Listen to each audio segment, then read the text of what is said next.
বাবা বাবা দরবারে এসেছি বাবা। বৎস, বল কি তোর মনের আশা? আমি মহারাজা হতে চাই বাবা। মহারাজা? এই বাবার কাছে সব সমস্যার সমাধান আছে।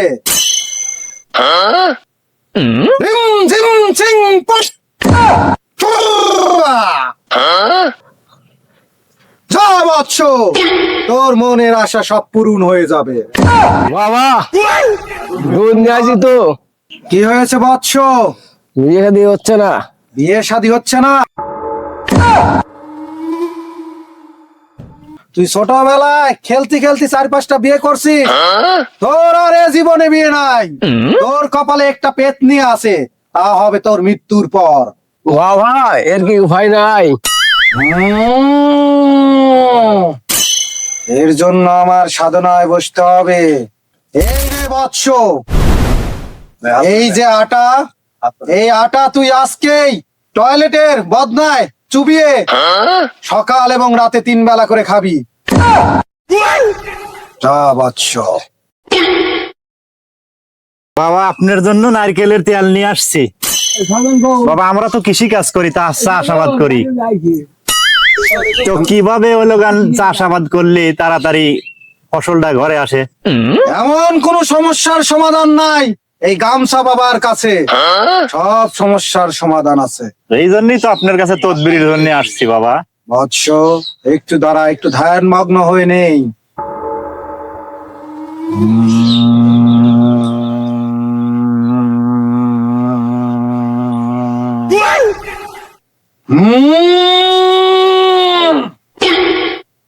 বৎস, তোর অনেক কষ্ট বুঝতে পেরেছি।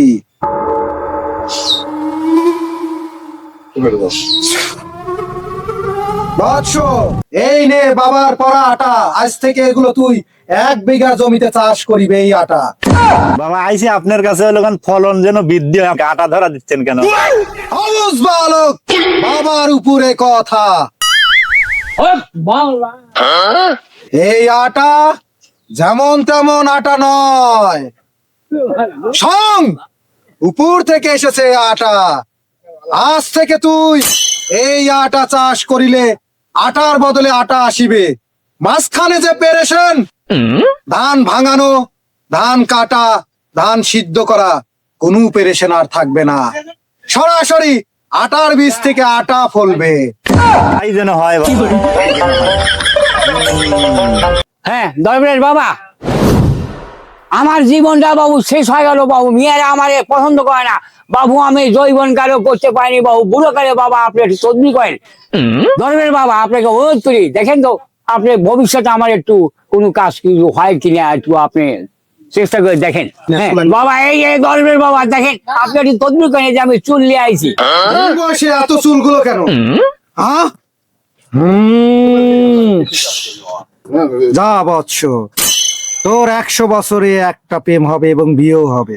আশীর্বাদ করে দিলাম। হ্যাঁ বাবা আসি আসি আসি, দরবার বাবা আসি।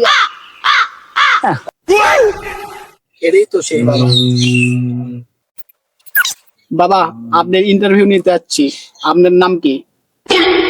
বৎস, আমি হচ্ছে গামছা বাবা। দুনিয়াতে এমন কোন সমস্যা নাই যার সমাধান আমি করতে পারি না। বাবা আপনার মাথার উপরে এই সাপ কেন? সাপ কোথাতে গেল বাবা? সাপ খুব ভালোবাসে আমাকে।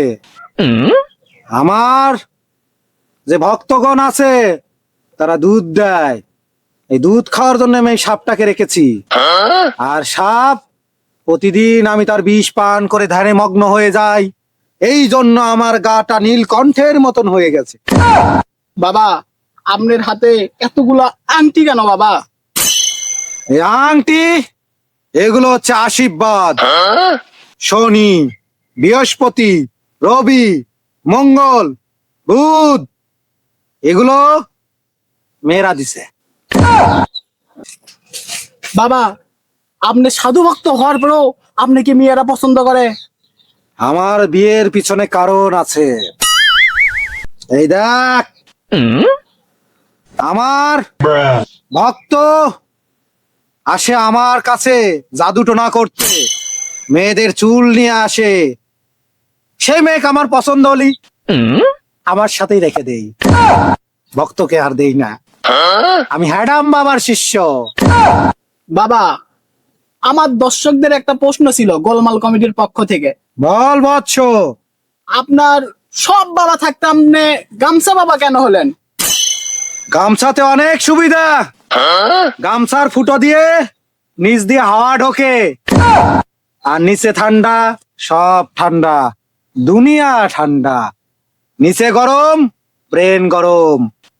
সব বুঝবি না তোরা, এটা সাধু বাবার খেলা। হ্যাডাম বাবার আশীর্বাদে আমি হয়েছি গামছা বাবা। হক হ্যাডাম বাবা।